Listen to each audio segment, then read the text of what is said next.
پاکستانیوں منڈی بہالدین میں یہ واقعہ پیش آیا ہے کہ 13 افراد کو یونان پہنچانے کا جانسا دے کر کراچی سے بذریعہ جہاز سیالکوٹ لایا اور ڈالے میں ڈال کر ترپال سے ڈھانپ کر جلال پور جٹاں سے ہوتے ہوئے دریائے چناب کے کنارے چوپالا لے آیا گیا اور وہاں اتار کر انہیں اشارے سے بتایا کہ وہ سامنے یونان ہے، کشتی کے ذریعے تمہیں وہاں پہنچایا جائے گا، آپ تھوڑی دیر یہاں رکیں، میں کھانا لے کر آتا ہوں۔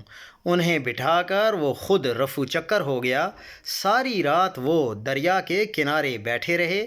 صبح ایک ٹرالی والا ریت بھرنے کے لیے آیا تو انہوں نے بتایا کہ ہم پاکستانی ہیں اور دریا عبور کر کے یونان داخل ہونا چاہتے ہیں۔